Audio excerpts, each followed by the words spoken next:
नाजरीन आदाब, आपकी बात से मैं अरशद जमाल। जो नीट का रिजल्ट आया है 2-3 दिन पहले, उसमें मुझे पता नहीं चल पाया था कि रियाज साहब की बेटी सना अंजुम ने भी क्वालिफाई किया है। तो आज उसके चचा हैं एजाज, जो हम लोगों के बहुत अजीज़ साथी हैं, उन्होंने बताया। तो आज मैंने ख्वाहिश जाहिर की कि सना से मुलाकात हो जाए और कुछ बातें हो जाएं। सना का ताल्लुक़ भी एक साधारण बुनकर परिवार से ही है और मास्टर अशफाक साहब जो यहाँ के बहुत एक मशहूर शख्सियत हैं, इसके बड़े अब्बू होते हैं। बिज़नेस में वो लोग काफ़ी आगे हैं, मगर इन लोगों का अपना काम छोटा सा मामूली सा काम है, उसी में बच्चों को पढ़ाने का शौक़ रियाज साहब को है। सना की अम्मी का नाम रेहाना खातून है। कहाँ नानियाल है बेटा? जमालपुरा। Jamalpura, yes sir. तो आपकी बेसिक एजुकेशन कहाँ से हुई? सबसे पहले तो आपको बहुत मुबारकबादी कि आपने इतनी कम उम्र में बहुत बहुत शुक्रिया, कामयाबी हासिल कर ली। अभी तो लग रहा है कि फर्स्ट क्लास की स्टूडेंट हो, लग ही नहीं रहा है कि तुमने नीट क्वालिफाई कर लिया है। हाँ सर, मेरी बेसिक जो मैंने तो पहले 5th तक दानिशगाह पब्लिक स्कूल से पढ़ा और फिर 8th तक आलिया गर्ल्स सेंटर कॉलेज और फिर high school and intermediate DAV inter college से। फिर उसके बाद तब घर की से इंटरमीडिएट किया। Yes sir. तब घर की फाइनेंशियल कंडीशन उतनी सही नहीं थी कि मैं कोचिंग करने जाऊं, तो मैंने बीएससी में भी एडमिशन ले लिया था DCS के पीजी कॉलेज में। फिर 3 साल की जब बीएससी हो गई तो फिर अब्बू का भी बहुत शौक था, मेरा भी सपना था कि डॉक्टर बनूं। तो फिर अब्बू बोले कि कोचिंग करने जाओ, तो पहले मैं बनारस गई, फिर L1 कोचिंग में। अच्छा, L1 में। हाँ सर। तो लेकिन ये तो बहुत मुश्किल था मेरे लिए, क्योंकि बीएससी में फिजिक्स एकदम छूट जाती है। बस बायो एंड केमिस्ट्री था मेरे साथ और नीट में फिजिक्स भी आना रहता है, तो वो एकदम ज़ीरो हो चुका था मेरा।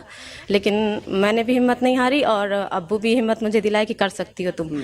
तो अब्बू के यकीन और हिम्मत ने मुझे बहुत हौसला दिया।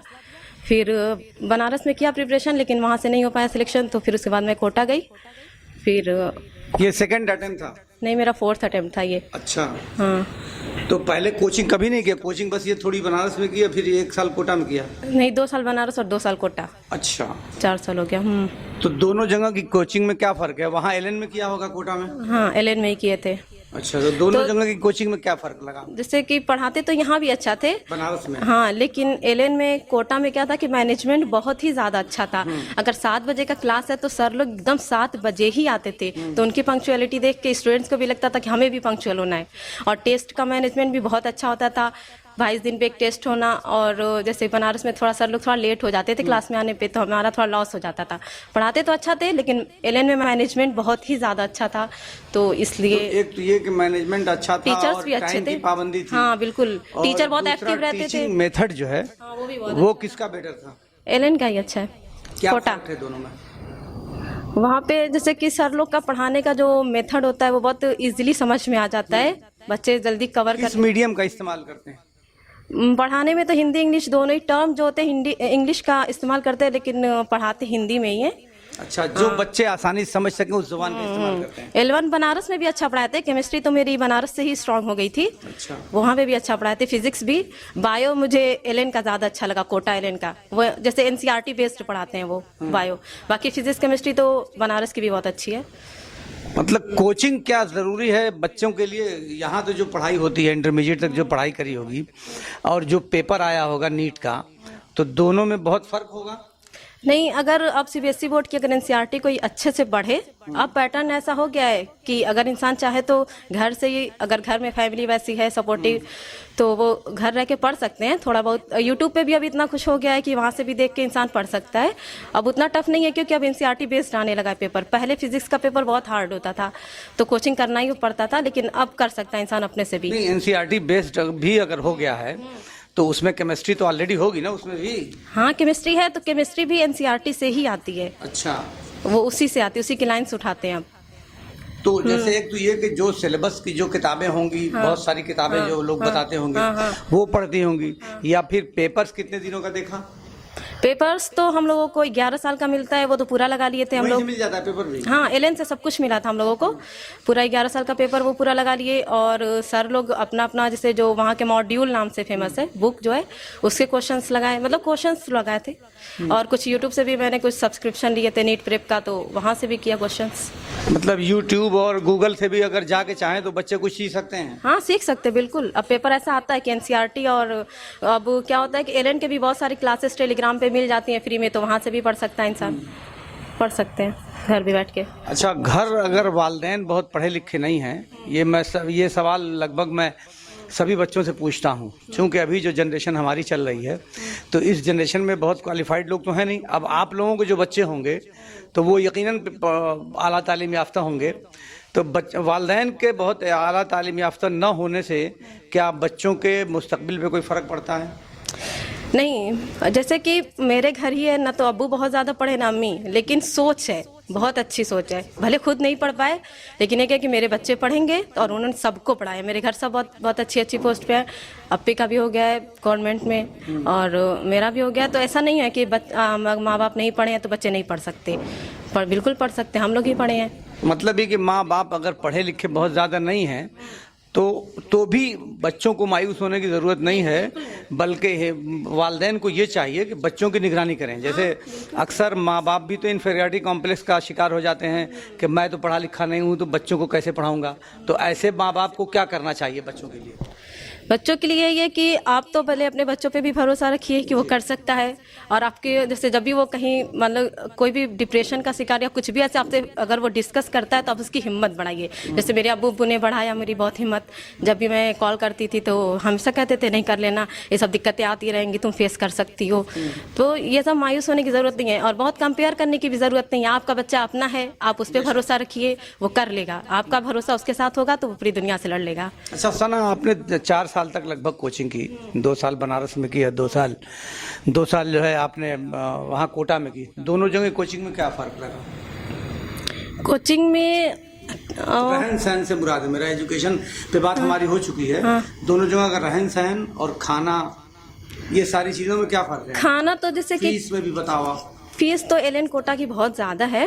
अच्छा, उसके मुकाबले में बनारस बहुत कम है। हाँ, बनारस में तो कम है फीस।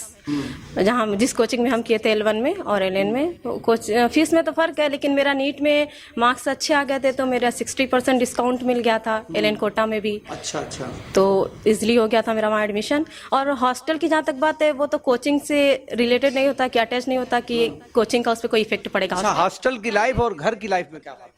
हॉस्टल की लाइफ और घर की लाइफ में ये होता है कि हॉस्टल की लाइफ अपनी होती है, आपको कब पढ़ना है, कब उठना है, आपका सब एकदम सेट होता है। ये नहीं कि यहाँ शादी पड़ गई या कोई आपके घर आ गया, ऐसा कुछ भी डिस्टर्बेंस नहीं होता। अगर हॉस्टल में आप पढ़ना चाह रहे हैं तो फिर थोड़ा अपना शेड्यूल सही रहता है वहाँ पे। अच्छा, मैंने अलग अलग बच्चों से बात की तो कुछ बच्चों का ये कहना है कि बिल्कुल फिक्स टाइम करके पढ़ाई नहीं करनी चाहिए, कि मूड हो चाहे ना हो आप पढ़ने बैठ जाइए। और कुछ बच्चों का ये कहना है कि नहीं, पढ़ाई का शेड्यूल बनाना चाहिए और जो शेड्यूल आप बनाए उस शेड्यूल पे पढ़ाई करना चाहिए। आपके पढ़ाई करने का क्या तरीका था? शेड्यूल तो बनाना ही पड़ेगा। ऐसा नहीं कि इरेगुलर आप कोई भी सिस्टम नहीं बनाए और पढ़ते हो तो ऐसा नहीं हो पाएगा, क्योंकि फिक्स होता है कि इतने दिन का हमको टाइम मिला है, एग्ज़ाम होना ही है इतने दिन में, तो शेड्यूल तो बनाना पड़ता है। वैसा नहीं कि जो पहले दिन जाके शेड्यूल बना लिए कि इतने टाइम से जगेंगे, ऐसे करेंगे तो वो पूरी साल काम करेगा, ऐसा नहीं होता। वो टाइम के साथ आपको चेंज करना पड़ता है। हो सकता है कि वो आप पे ना काम कर रहा हो, आपने किसी का सुन के बना लिया, लेकिन वो चेंज करना पड़ता है। मैंने भी चेंज किया, लेकिन टाइम टेबल तो बनाते थे कि इतने टाइम से ऐसे पढ़ना है। तभी क्या पैगाम देना चाहेंगे? आपने इतनी बड़ी कामयाबी हासिल की, बहुत सारे बच्चे हैं जिनका सपना है कि वो भी नीट क्वालिफाई कर लें, तो उन बच्चों के लिए क्या पैगाम है आपका? यही है कि मतलब पहले जो भी एग्ज़ाम देना है, एंट्रेंस देना है, तो उसके मतलब कि पैटर्न को समझो कि क्या इस पैटर्न का क्वेश्चन पूछा जा रहा है। प्रीवियस ईयर क्वेश्चन उठाओ कि कहाँ से क्वेश्चन उठाया जा रहा है, और उसको मद्देनज़र रखते हुए मान लीजिए एनसीईआरटी से क्वेश्चन आ रहे हैं तो एनसीईआरटी पे ज़्यादा फोकस करिए। तो ऐसे ज़्यादा सही रहेगा कि जिस पैटर्न को समझना ज़्यादा ज़रूरी है कि कौन सा एंट्रेंस देने जा रहे हैं। अच्छा, इरादे की मजबूती का कितना दखल है? इरादे की मजबूती तो इसमें तो मेरे अब्बू का भी कॉन्फिडेंस तो था मेरे अंदर कि हाँ कर लेंगे। नहीं, और बच्चों के लिए पूछ रहा हूँ, कितना कॉन्फिडेंस होना चाहिए? आपको कॉन्फिडेंस था कि मैं कर लूँगी? अपने ऊपर कॉन्फिडेंस होना चाहिए कि जो भी आप टाइम टेबल बनाए, जो भी शेड्यूल, जो भी बुक से आप पढ़ रहे हैं, सबसे पहली बात तो आपको ये यकीन होना चाहिए कि मैं जो पढ़ रहा हूँ, पढ़ रही हूँ, वो उसी में से आना है। आप सही से पहले तो फॉलो देख लीजिए कि कैसे पूछ रहा है, और बहुत लोगों का नहीं देखना है, आप अपना देखिए, अपना करिए और यकीन रखिए कि जो कर रहे हैं उसी से आएगा, उसी पे होगा सिलेक्शन। बहुत शुक्रिया सना। ये आप सना को सुन रहे थे, और माँ बाप का सीना भी चौड़ा होगा और फख्र से सर बुलंद होगा कि देखिए इतनी कम उम्र की बच्ची और कितने सलीके से जवाब दे रही है, और सारी बातों को कितने मुनासिब अंदाज में जो भी सवालात पूछे गए, कहीं न घबराहट आई और न कहीं कोई कैमरे के सामने बोलना आसान नहीं होता है, लेकिन सना ने कितनी बेबाकी से और बहुत ही इत्मीनान से सारे सवालों का जवाब दिया है। अब हम सना के फादर रियाज साहब से भी बात करना चाहते हैं, और चाहते हैं कि आपकी बेटी ने इतनी बड़ी कामयाबी हासिल की, तो आपको कैसा महसूस हुआ? सबसे पहले तो अल्लाह रब्बुल आलमीन का बहुत बहुत शुक्र है कि इतनी बड़ी कामयाबी हमारे ख़ानदान में आई। घर ही में नहीं, ख़ानदान में ये पहली बच्ची पैदा हुई। अच्छा। हाँ, अब तक कोई इतना आगे नहीं निकला था, तो अल्लाह ताला का बहुत बहुत शुक्र। और जहाँ तक मेरी बात है तो मैं ही नहीं, मेरे परिवार के तमाम लोग और पूरे ख़ानदान के बहुत ज़्यादा खुश हैं इस बात से। अच्छा, आप कोई बहुत संपन्न आदमी तो है नहीं, बस ठीक है, मीडियम क्लास के आप आदमी है, तो 4 साल तक बच्ची को आपने कोचिंग कराई, तो इसमें तो काफ़ी बोझ पड़ता होगा। हाँ, बहुत दिक्कतें आई, यही बात है, इसके लिए बहुत दिक्कतें, लेकिन उससे हम लोग घबराए नहीं। और दूसरी बात यह है कि हमारे बड़े भाई मास्टर अशफाक साहब ग्राफर मरहूम, अल्लाह ताला उनको जन्नतुल फिरदौस मकाम दे, उन्होंने मेरा बहुत हौसला बढ़ाया। जीते जी हमेशा हालात पर नज़र रखते रहे, पूछते रहे क्या कर रहे हैं, क्या रहे। अच्छा। हाँ, क्योंकि हम लोग सारा काम उन्हीं के वहाँ से जुड़े हुए कर रहे हैं। तो शमीम भाई तो अब हैं, और उनके बाद शमीम भाई, उनके छोटे भाई वसीम, उन्होंने भी पूरी नज़र रखी। अच्छा, पूरा तवज्जो बात करते रहे हम हमेशा, क्या कर रहे हैं, कब हैं, आएंगे। तो इससे हम लोगों का हौसला बहुत बुलंद था। हाँ, कि कभी कहीं अगर कोई बड़ी दिक्कत भी आ गई तो इंशाल्लाह घबराने की बात नहीं है। तो आप क्या पैगाम देंगे दूसरे लोग जो जिनके बच्चे पढ़ रहे हैं, तो बच्चों को कैसे तरबियत देनी चाहिए? हम तो यही कहेंगे वालिदैन के लिए कि अपने बच्चों को बिल्कुल लगाएं। बच्चों को अगर शौक़ है तो घबराएं मत। आर्थिक पोजीशन अगर ख़राब भी है तो कोशिश कीजिए बच्चों के लिए, जैसे कि हम लोगों ने की और मेरे पूरे परिवार ने की। और मैं अपने पूरे परिवार का थोड़ा सा तारुफ करा दूं कि मेरे 6 बच्चियां हैं। 6 बेटियां हैं? 6 बेटियां हैं। हाँ। और 1 बेटा। हाँ। और अल्हम्दुलिल्लाह 6 की 6 बच्चियां सब ग्रेजुएट हैं। हाँ। अच्छा। ये सना है, ये चौथे नंबर पर है। हाँ। और इससे बड़ी सादिया अंजुम, जिसको अभी हाल ही में सरकारी टीचर की जॉब मिल गई है। अच्छा। वो MSc किए हुए है, ये भी BSc किए हुए है। और 2 बड़ी लड़कियां जो अपने घरों को चली गई, वो भी ग्रेजुएट है। और अल्हम्दुलिल्लाह वो बड़े आराम से अपने घरों में है। और चौथे नंबर की बच्ची, वो भी BSc है और UP टेट और C टेट कंप्लीट कर चुकी है। अब सुपर टेट को ये उसकी तैयारी में है। और एकदम छोटी वाली अभी 3-4 रोज पहले लखनऊ यूनिवर्सिटी में BSc के लिए एडमिशन ले लिया उसने। क्या नाम है उसका? उसका नाम है नेहा अंजुम।